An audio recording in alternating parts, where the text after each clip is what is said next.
जय गुरु. जय गुरु.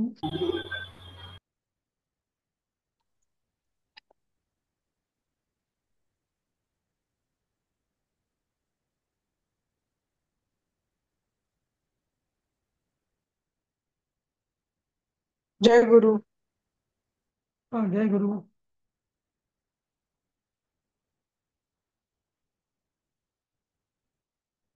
कोणी आले नाही फारसे.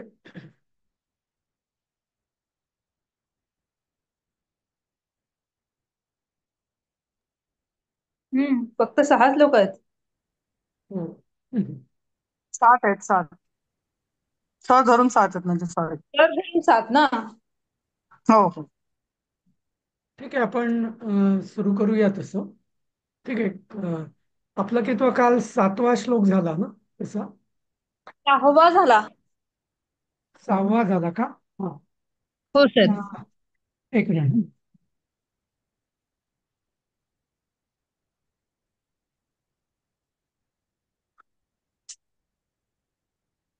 नाही, 7वा झाला मला वाटतं.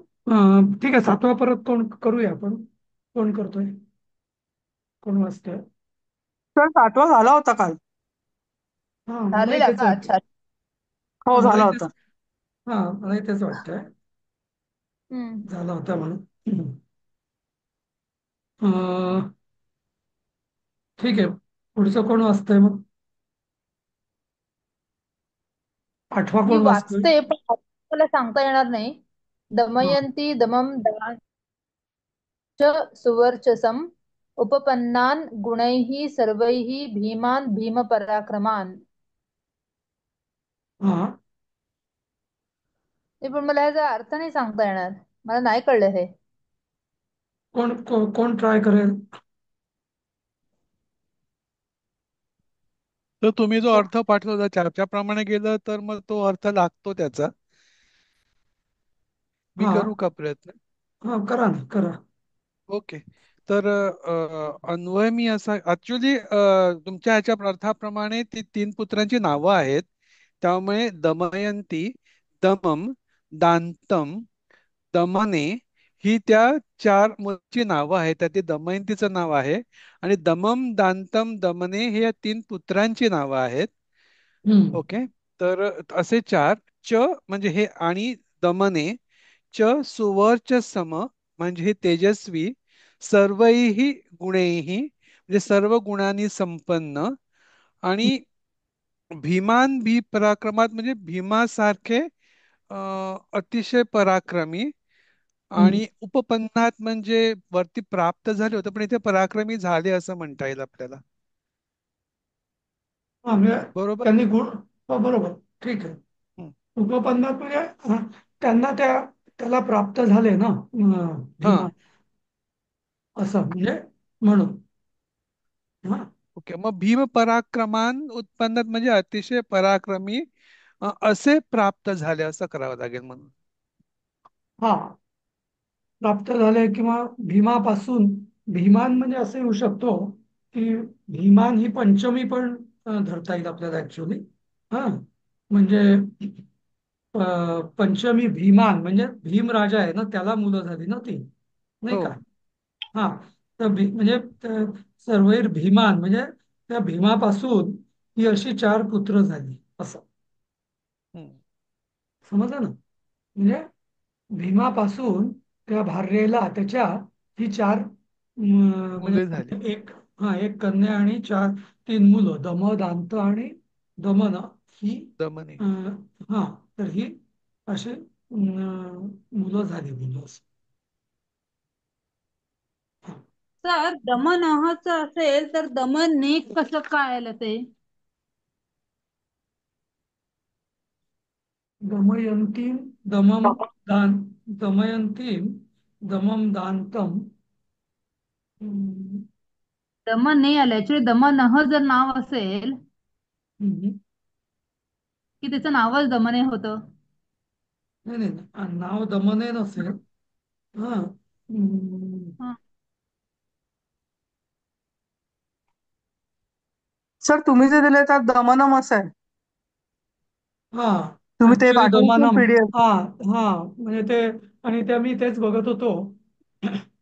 दुसरं जे उन्नतीने पाठवलं ना, त्यात पण हा हा दमनमच हा. आहे. त्यामुळे हे दमनम म्हटलं की मग याचं बरोबर होतं. अच्छा. हा हा. हा. नाही का? किंवा तसं. दांतम व दमनम असं. हा. हा. दमनम च दम, दांत आणि दमन अशी तीन नाव. ते दमने This नको ते. Damanama only in the book, no? No? No, Damanam. Guided. Okay, okay. Okay. हम्म. Sorry, sorry. हा. आणि उपपन्नान आणि भीमान म्हणजे भीमापासून प्राप्त झाली ती अशी. हम्म. आता दमयंती. आता दमयंती हे जे नाव आहे, तर याची पण ती व्युत्पत्ती यांनी दिलेली आहे की म्हणजे दमन करणे किंवा नाश करणे. तर अम ते आपल्या अमंगलाचा नाश करणे किंवा वाईट गोष्टींचा नाश करणारी अशी ती दमयंती असं. असं. तर म्हणून तिचं नाव दमयंती असं ठेवलं होतं. हम्म. हम्म. हम्म. ऍक्च्युली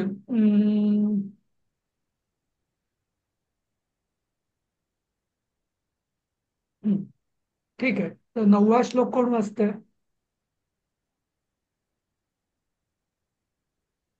सर हे 8व्याचं भाषांतर सांगितलं का सर तुम्ही? हो ना. तर हा मी भीमापासून म्हणजे त्या क्लिअर करूया. भीम हा राजापासून हा हा हा. सर्व गुण संपन्न आणि भीम पराक्रमी म्हणजे महापराक्रमी असे दमयंती, दम, दांत आणि दमन हे चार म्हणजे एक कन्या आणि तीन पुत्र असे उपपन्नान म्हणजे प्राप्त झाले. ऍक्च्युली हा श्लोक 7वा आणि 8वा जो आहे ना, ते जरा म्यूट करा कोणाच तरी. खूप रमा आय थिंक. हा. हा. तर 7वा आणि 8वा श्लोक तो एकत्र वाचला तर ते व्यवस्थित कळतं. त्यामुळे कारण ते कन्यारत्नम कुमारांश त्रिनुदारान, ते त्रिनुदारान कोण ते 8व्या श्लोकात आलेलं आहे. त्यामुळे 7वा आणि 8व्याचा अर्थ खरं एकदमच लावायला पाहिजे, म्हणजे मग तो बरोबर होईल. हं? सर आणि त्या ऋषींचं नाव पण दमनच होतं ना? दमनच होतं. हो. आणि आता ऋषींचंही एका नाव मुलाचं दमन, नाव पण दमनच आहे. मुलाचं नाव पण दमनच आहे. बरोबर. अच्छा. हं.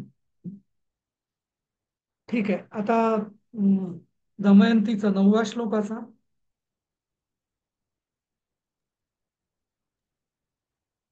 दमयन्ती तु रूपेण तेजसा यशसा श्रिया हं. सौभाग्येन च लोकेषु यश प्राप सुमध्यमा. हं. दमयंती तु रूपेण तेजसा यशसा श्रिया म्हणजे दमयंती रूपवान, तेजस्वी आणि यशवान अशी हं. सौभाग्येन च लोकेषु यश प्राप सुमध्यमा.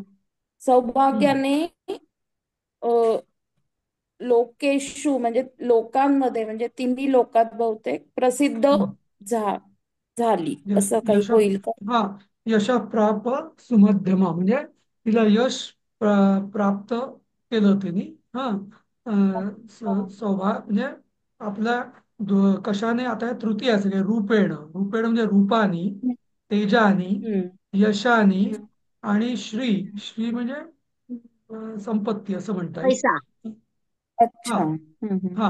आणि सौभाग्यानी, हा, या सगळ्यांनी ती तिन्ही लोकांमध्ये किंवा लोकांमध्ये हा तिने यश प्राप्त केलं. आणि सुमध्यमा हे तिचं म्हणजे काय त्याला म्हणतात, मध्यभाग जो आहे शरीराचा तो चांगला म्हणजे बेढप नाही असं, या दृष्टीने म्हणजे हा प्रमाणबद्ध आकारणी प्रमाण. असेल. हा. असं सुडोल सुमध्यमा. म्हणता येईल काय? सुडोल. काय? सुडौल. सुडोल बरोबर. म्हणता येईल काय? सुडौल म्हणता येईल. हो. हो. कटिभाग. सुंदर कटी असं पण म्हणताय. नाही, इथे कटी असं येत नाही. सुमध्यमा म्हणजे काय, की जो मध्यभाग जो आहे तो कृश, म्हणजे जे संस्कृतमध्ये किंवा वाङ्मयात जे वर्णन आहे स्त्रीचं, ते मध्यभाग जो आहे तो कमी पाहिजे आणि वरचा छाती आणि खालचे नितंब मोठे, असं म्हणजे असे. तर म्हणून ते सर, सुमध्यमा असं. हा. तुमच्या ट्रान्सलेशन मध्ये सुंदर कटी प्रदेशाचंच वर्णन केलंय. हा, नाही, पण मला त्याच वाटतं ते जे हिंदीमध्ये केलेलं आहे ते ना, तर ते अच्छा. म्हणजे, हा, पण ते सुमध्यमा या शब्दाचा सुंदर कटी हा अर्थ होत नाही, कारण इथं कटीचा काहीच उल्लेख नाहीये. सुमध्यमा हो. म्हणजे की जिच्या शरीराचा मध्यभाग सुडौल आहे असं. हो. असं. हा, म्हणजे आता तो मध्यभाग तुम्हाला कंबर पण म्हणता येईल, पोट पण म्हणता येईल, कसं असं. सर मी वाचू का शेवटचं? हा, वाचा. तत्र स्म राजते भैमी सर्वाभरणभूषिता सखी सखी मध्येन वद्यांगी विद्युत सौदामिनी यथा. हा. तत्र स्म राजते, तेथे राजते म्हणजे शोभत, शोभत होती. इथे राजते स्मचा अर्थ दिलाय शोभत होती. भैमी हम्म. म्हणजे दमयंतीला म्हटलंय का? भैमी म्हणजे भीम राजाची मुलगी म्हणून भैमी का? बहिमी, बरोबर. बहिमी म्हणजे हं, तिच्या हं, वडिलांचं नाव भीम आणि भीमाची पुत्री म्हणून हं. बहिमी असं. हा. अच्छा, भीमाची हा. पुत्री म्हणून भैमी. हा. म्हणजे दमयंती. हा, आणि सर्वाभरण भूषिता, सर्व आभरण भूषिता, हा. सर्व दागिने लिहिलेली, हा. सर्व भूष दागिन्यांनी भूषित भूषितच असलेली. झालेली. हा, हम्म. अशी ती दमयंती तेथे शोभत होती. बरोबर. सखी मध्ये न वद्यांगी. सर काय ह्याची फोड कशी होईल सर? सखी मध्ये, हा, सखी मध्ये म्हणजे हा, सख्यांमध्ये तिच्या मैत्रिणी आहेत ना त्या, हा, तर त्याच्यामध्ये, हा, याच, हम्म, हा, हम्म. हा, अन अन हा, अनवद्यांग, अनवद्य. हा, अनवद्यांगी म्हणजे अंगी म्हणजे अवयव. हा, आणि अनवद हा, म्हणजे काही म्हणजे नाकी डोई, ज्याला आपण नाकी डोई नीट किंवा सुंदर असलेली, सगळं म्हणजे सगळे तिचे अवयव जे होते ते, त्याच्यात काही दोष काढण्यासारखं काही नव्हतं. अनवद म्हणजे दोष नसलेलं असं. अनवत म्हणजे सुअंगी म्हणता येईल का? हा. सुअंगी. हा, नाही, सुअंगी तर होईलच, पण अनवत म्हणजे याचा खरा अर्थ शब्द असा आहे की कुठल्याही अवयवामध्ये काही बिघाड नाही, म्हणजे डोळे प्रमाणबद्ध, नाक प्रमाणबद्ध, म्हणजे सगळं शरीर प्रमाणबद्ध, असं कुठल्याही अवयवामध्ये काही दोष नसलेले अशी अनवद्यांगी. सुबद्ध, सुबद्ध पण नाही. म्हणजे सर्व मैत्रिणींमध्ये सर्व अंगानी सुंदर असलेली असं म्हणूया का? इतकं सुंदर असं अशा नाही. अवयवांची सौंदर्य. असं दिलं की काही खोड म्हणजे, काढता येत नाही हा, असं. म्हणजे तिचं उंची बरोबर आहे, रुंदी बरोबर आहे, नाकी डोई व्यवस्थित आहे, चेहरा सुंदर आहे, दात बरोबर आहेत, गाल, दात सगळं, म्हणजे कपाळ, केस वगैरे सगळ्या, म्हणजे अवयव जे एक आहेत शब्द किंवा ते, सांग. हा, हा, हा, तर त्याला हा, या पूर्ण अशा याला पूर्ण सगळ्याला अनवद्यांगी. आता या अनवद्यांगी बऱ्याच देवींची वर्णनं असतात ना आपल्या धार्मिक ग्रंथांमध्ये, तर अनवद्यांगी हे विशेषण बऱ्याचदा देवींच्या वर्णनाकरता लावलेलं असतं. सर मग इथे फक्त आपण अनवद्यांगी असाच शब्द वापरूया का? कारण एक मराठी शब्द कुठला वापरायचा? अं, अवयवात काही दोष नसलेले असं. अच्छा, अवयवांमध्ये काहीही दोष नसलेले. हा. तर सर्व मैत्रिणींमध्ये म्हणजे अवयवांमध्ये कोणताही दोष नसलेली ही आणि विद्युत विद्युत. सौदामिनी. विद्युत सौदामिनी म्हणजे कसं, की सगळ्या सख्यांमध्ये म्हणजे अगदी ती तळपत होती एखाद्या विजेसारखी असं. विद्युत सौदामिनी म्हणजे वीज. सौदामिनी म्हणजे पण वीज, विद्युत सौदामिनी म्हणजे पण वीजच. तर सख्यांमध्ये म्हणजे मैत्रिणींच्या घोळक्यामध्ये ती एखाद्या विजेसारखी तळपत असे, उठून दिसत असे असं. विजेसारखी तळपत. हा, तळपत म्हणण्यापेक्षा उठून दिसत असं असं. हा, अच्छा म्हणजे आता सर, याचा पूर्ण अर्थ सांगा. अन्वय असा येईल की तेथे हा ती भैमी म्हणजे भीमपुत्री दमयंती हा सर्व अलंकाराने भूषित आणि सख्यांमध्ये ती किंवा अनवद्यांगी हा शब्द आपण बाजूलाच घेऊया. अ, अ, तेथे तेथे म्हणजे त्या नगरीमध्ये किंवा त्या भीमाच्या राज्यामध्ये ती अ, सर्व दागदागिन्यांनी भूषित अशी, नंतर सगळं अवयवात काही दोष नसलेली आणि सख्यांमध्ये अ, विजेसारखी एखाद्या वीज किंवा सौदामिनीसारखी उठून दिसणारी असेल असं राजते. राजते स्म म्हणजे तळपत होती किंवा सोबत होती. शोभत होती असं. स्म म्हणजे त्याचं भूतकाळ केलं जाईल. हम्म. आता हे 10 श्लोक आहेत. तर उपर्युक्त श्लोकों का सार सरळ संस्कृत में लिखिए. हा आता बघा हे परिचय आता गेल्या याच्यात पण होतं. तुम्ही अटेंड केलं का? मी म्हटलं होतं रविवारपर्यंत कोणी कोणी पाठवा म्हणून. कोणी लिहून पाठवलं का ते रामाची कथा आपल्या तर मी भाषेमध्ये? लिहिली आहे वहीमध्ये. हा वहीमध्ये लिहिलेली आहे. हा सर प्रश्नोत्तर ना मी पाठवली होती. हा तू लिहून पाठवलं होतंस का? प्रश्नांची उत्तरं ना सर. नाही नाही, एक तर प्रश्नांची उत्तरं, दुसरं त्या रामाच्या याच्यात पण होतं ना की तुम्ही हे, अच्छा ती ते नाही. प्रश्नांचीच उत्तर. हा बरोबर, प्रश्नांची उत्तरं होती ती आपल्या भाषेत लिहायची होती. बरोबर, ती आणि तू असं लिहून पण पाठव. होतं की राम आणि सीतेचा एकदा संवाद आपल्या संस्कृत भाषेमध्ये हा लिहा हा संक्षिप्त मध्ये. असं होतं ते. हो. तेच. हम्म. मी लिहिलंय सर वहीमध्ये माझ्या. हा माहित नाही आता किती बरोबर आहे. आता कसं आहे माहिती आहे का तुम्हाला ना आता हळूहळू स्वतःला संस्कृत म्हणजे मोडक्या तोडक्या काय भाषेत होईना आपण लिहिता आलो पाहिजे असं, ही अपेक्षा आहे त्या. हं? तर आता हे जे आहे वाल्मिकी नाही, महाभारतातलं हे सरळ वनपर्वातलं हे श्लोक आहे महाभारतातले. पण आपल्याला जर आपल्या भाषेत लिहायचे असतील तर हे म्हणजे एवढे कठीण शब्द न वापरता आपल्या सोप्या भाषेत आपण लिहू शकलो पाहिजे. आता आपल्याला सगळ्याचा अर्थ कळलेला आहे नाही का? तर मला असं वाटतं तुम्ही असं करा, प्रत्येकाने प्रयत्न करा. आणि हा हा पाठ तर अगदीच सोपा आहे हा. आणि ताजं ताजं आहे ना, तर तुमच्या डोक्यात पण आहे, तर तुम्ही पटकन लिहू शकाल. मग एकदा वेळ गेला ना की मग त्याची लिंक पण चालली जाते. तर आज किंवा उद्यामध्ये तुम्ही या नलदमयंतीचं वरती ह्या श्लोकांचं सार सरळ संस्कृतमध्ये आपल्या, आणि जे शब्द तुम्हाला अडतील ना ते मराठी लिहा आणि त्याच्या खाली लाल पेनाने अंडरलाईन करा. आणि पाहिजे तर मग उद्या त्याच्यावर आपण चर्चा करू, नाही का? सरळ संस्कृत अर्थ लिहा. हो चालेल सर, प्रयत्न तरी हा करू आम्ही. हा एक काम करूया का, उद्या आपण हे तुम्ही दोन्ही याचं होमवर्क करा ज्यांना शक्य आहे त्यांनी. हा जास्तीत जास्त जणांनी या पाठाचं आणि रामाचं. आणि ते आपण कसं तुम्ही लिहिता आपापल्या भाषेत हा त्याची आपण निदान 3-4 जणांच्या उत्तरांवरती तरी आपण चर्चा करू. ही सगळी नाही झाली तरी चालतो, नाही का?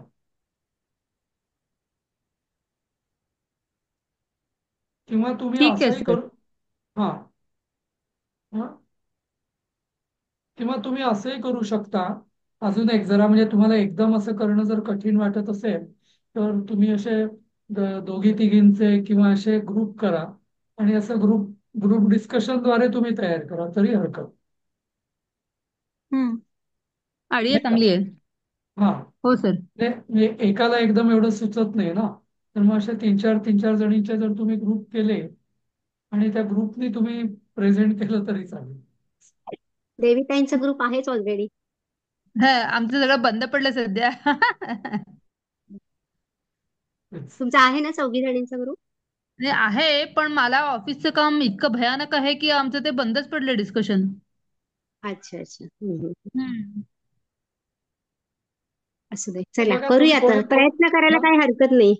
हा आणि ग्रुपमध्ये कसं होईल की थोडस ज्याला कमी येतं ज्याला जास्त येतं ते सगळं म्हणजे सेट होऊन जाईल. म्हणजे त्यालाही जरा सपोर्ट मिळेल असं एखाद्या. कारण बरोबर. सगळ्यांनाच एकदम सगळं जमेलच असं नाही. हा पण हे सुरुवात तर करायलाच पाहिजे ना आपल्याला, नाही का? आणि आणि असे प्रश्न अजून मी तुम्हाला प्रश्नपत्रिका शेअर केली नाहीये, पण आता हा पाठ आता होत आलाय तसा आपला ना, तर हा झाल्यावरती मी शेअर करीन याची प्रश्नपत्रिका. तेव्हा लक्षात येईल तुम्हाला कशा प्रकारचे प्रश्न येतात वगैरे असं. हं? पण यावरती आता हळूहळू तुम्हाला काही प्रश्न, आतापर्यंत असे प्रश्न प्रवेशमध्ये नव्हते कधी, पण आता असे प्रश्न येणार आहेत की संस्कृतमध्ये तुम्हाला काही लिहायचं आपल्या भाषेमध्ये, ते महत्वाचं. सर सर मग एक आपली request आहे तुम्हाला, काय? एक रिक्वेस्ट आहे, तुम्ही हे जे आम्हाला मराठीमध्ये समजावून सांगता हा तेच संस्कृतमध्ये समजावून सांगितलं तर? मग नाही नाही अन्वय म्हणजे तेवढं संस्कृतमध्ये समजून सांगणं. नाही तिचं हो म्हणजे की म्हणजे सगळं संस्कृतमध्येच बोलायचं असं. नाही नाही, पण हं, एवढं एवढी एकतर माझी पण तेवढी फ्लुएन्सी नाहीये फ्रँकली स्पीकिंग. ओके, अच्छा म्हणजे हा सगळे संस्कृतमध्ये बोलण्याचं तेवढं मी काही फार मोठा असा म्हणजे काय त्याच्याकरता जेवढं शिक्षण लागतं तेवढंही माझं नाहीच आहे, प्रामाणिकपणे मी सांगतो. हा, पण त्यामुळे ते एक झालं. आणि मग त्याच्याकरता कसं की पूर्ण क्लासच आपल्याला मग संस्कृतमध्ये कंडक्ट करायला लागेल, नाही का? हम्म. म्हणजे ते जे आहे ना, ती संस्कृत संभाषण कला जी असते, तर त्याच्यात आपल्याला जावं लागेल, नाही का? तर हम्म. इथं ते अपेक्षित नाही, या भारतीय विद्याभवनच्या कोर्समध्ये ना ते अपेक्षित नाही आहे. संभाषण कलेचे जे वर्ग असतात ना संस्कृतचे, त्याच्यात संभाषण किंवा बोलणं हे शिकवतात. म्हणजे त्याच्यावर जोर असतो की आपण आपल्याला एक्सप्रेस कसं करायचं, छोटी छोटी वाक्य कशी करायची बोलताना वगैरे, ते एक वेगळंच टेक्निक आहे. पण जर- ते जमलं आणि ना तरच. मराठीत कळलं नाही ना जर आपल्याला, मराठी किंवा आपल्या लँग्वेज मध्ये, तर आपण ते करू शकणार नाही ग. जोपर्यंत आपल्याला आपल्या मातृभाषेमध्ये त्याचा अर्थ कळत नाही ना, तोपर्यंत आपण ते ट्रान्सलेट पण करणं थोडं नाही, कठीणच जाणार आपल्याला ग. म्हणजे कळलं ट्रान्सलेशन मला. सांगतात तर ते बरोबरच आहे. हम्म. मला पण मला जेव्हा आपल्याला मला एक कळतं, मिनिट. शब्द माहित असतात. नाही नाही, बोला सर. तुम्ही काय करा, हे जे 10 श्लोक आहेत ना, याचा स्टेप बाय स्टेप तुम्ही जा. या 10 श्लोकांचा मराठीत आता समजलं आहे, तुम्ही थोड्याशा नोट्स वगैरे दिल्या असतील पण, किंवा उन्नती तसं लिहून पण शेअर पण करेल. हा, ऍक्च्युअली लवकर केलं तर बरं होईल तुम्ही. आणि तर पण त्याची वाट न पाहता तुम्ही आधी मराठीत तुम्हाला काय अर्थ लागलेला आहे तो मराठीत लिहा, सोप्या शब्दांमध्ये. एकदा मराठीत केला की मग असा विचार केला की आता याचं मला माझ्या भाषेमध्ये रूपांतर करायचं. ते कठीण कठीण अनवद्यांगी वगैरे वगैरे एवढे कठीण शब्द वापरायची गरज नाही तुम्ही. उपपन्न वगैरे असं त्याच्यावेळी तुम्ही प्राप्नोती आपनोती वगैरे असे सोपे सोपे शब्द वापरा. आणि जे तुम्हाला अगदी सुचणारच नाही तिथे तुम्ही चक्क मराठी शब्द लिहा, आणि मग त्याला काय पर्याय आहे ते आपण उद्या परवा जेव्हा डिस्कस करूया, नाही का? चालेल सर. किंवा किंवा इथं करण्याआधी तुम्ही तुमच्या ग्रुपमध्ये पण डिस्कस करू शकता, नाही का? हम्म. असं. पण मला खात्री आहे की तुम्ही जर ही ग्रुप ऍक्टिव्हिटी जर केली ना, तर प्रत्येकाचा काही ना काही सोडवणूक म्हणजे सोल्युशन मिळेल प्रत्येक एकमेकांकडून तुम्हाला. बरोबर आहे सर. हं? हो. एक काम चालेल. करूया का, तुम्हाला म्हणजे पाहिजे तर आता किती जण आहात तुम्ही आजला? आता 16. आज आम्ही 15 लोक आहोत. 15 लोक आहात. हा तुम्ही. तर एक हम्म. काम करा ना तुम्ही, अजून तसे क्लासला 15-20 मिनिटं आहेत, तर आपण नवीन सुरू करू शकलो असतो. पण त्याच्यापेक्षा हे आता सगळं ताजं ताजं आहे ना, तर पाहिजे तर मी ब्रेक करतो, तुम्हीच व्हॉट्सअपमध्ये आता ठरवा एकदा आधी कोण कोणी ग्रुप करायचा तो, आणि 4-4 जण करून करायला लागा ना पुढची 15-20 मिनिटं, अर्धा तास, नाही का? म्हणजे नंतर म्हणजे मग वेगळा ह्याच वेळ. ग्रुप हा? काय ते? या आताच इथे डिस्कशन करायचं का? हा, आता फक्त तुम्ही फायनल करा कोणी कोण कोण ग्रुप, 4 जणांचे कुठले ग्रुप आहेत ठरवा तुम्ही तुमचे ग्रुपमेट्स. आणि मग नंतर मग या ग्रुप म्हणजे हा क्लास आपण थांबवू इथं, आणि तुम्ही नंतर एक अर्धा तास कंटिन्यू करा हेच. म्हणजे आणि ते तुम्ही स्वतःचा व्हॉट्सअप ग्रुप कॉल करू शकता ना, नाही का? एकमेकांना. बरोबर. हा निदान 10 श्लोक नाही होणार, पण 2-3 तर श्लोक होत, म्हणजे 2-4 श्लोकांचं तर हे होईल, नाही का? हो हो. करूया असं मग. आता तुम्ही फक्त ठरवून घ्या फक्त, कारण आता तुम्ही सगळेजण आहात, तर कोण कोण 4-4, 5-5 जण हे आहेत ते ग्रुप ठरवा सर तुम्ही आज खूप तुमचे. कमी जण आहेत, पण 16च जण आहेत.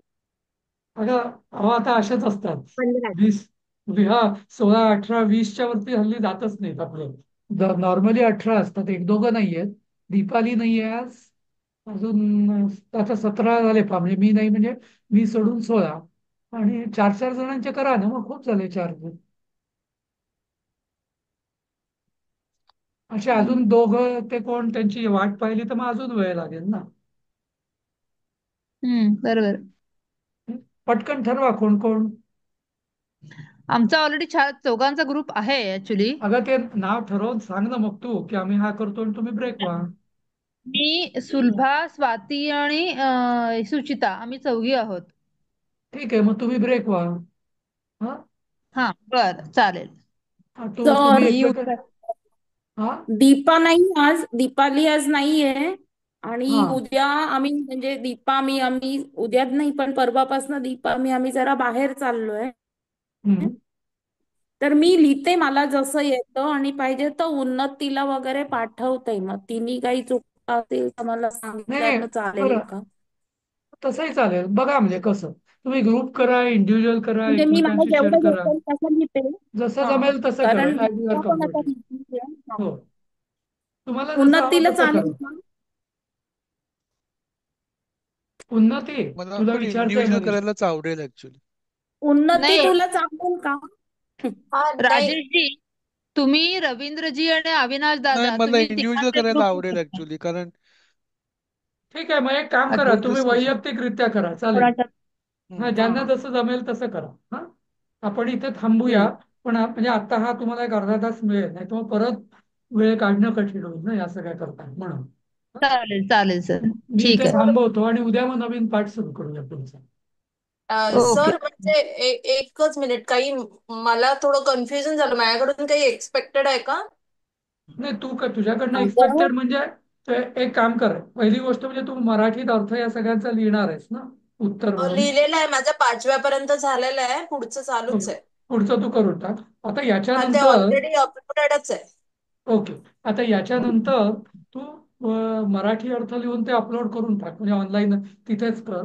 आणि नंतर आता देवी, सुचिता आणि यात सुलभा आणि कोण, स्वाती. स्वाती, त्यांच्या ग्रुप ऍक्टिव्हिटीमध्ये याचं स्वतःच्या भाषेत संस्कृतमध्ये लिहिणार. पण आता बाकी ग्रुप काही होत नाहीये, तर ती मनीषा असं म्हणाली की ती ती तुझ्याशी शेअर करून हे करेल. हो चालेल, तसं काही म्हणजे प्रॉब्लेम मी नाही. मला जसं जमेल तसं लिहून तुला पाठवते. तू काही त्याच्यात चुका असतील तर सांग किंवा मग बघू सरांशी डिस्कस करताना ते घेऊन म्हणजे करता येईल मी असं. चुका नाही काढू शकत हा. मला एवढं, मला झेपत नाही. म्हणजे विभक्ती किंवा असं जे काही हा, तुला का माझ्यापेक्षा एक काम करा, बरं तुम्ही बरं, मी म्हणजे विल तुम्ही दोघींनी इंडिपेंडेंटली करा आणि एकमेकांना शेअर करा आणि शेअर डिस्कस करू, करा. चालेल. हा, चालेल. मनीषा ठीक आहे, आपण असं करू. हा चालेल. हा, मी बाकी पाठवते जस्ट तू रेफर हो करते हो, कसं आपण झालं. दोघं एकमेकींना पाठवून आपण दोघी जेवढं इंडिव्हिज्युअली करू, पण एकमेकींचं कन्सल्टेशन घेऊ. काय चालेल, नक्कीच. चालेल. हा. ठीक आहे, मग करा तसं, जसं जमेल तसं. आणि उद्या आपण याच्याविषयी चर्चा करू. ठीक आहे, थांबूया. चालेल. चला, ओके. हा. चला. जय गुरु. थँक्यू. जय जय गुरु. गुरु. जय गुरु. जय गुरु. जय गुरु. जय गुरु.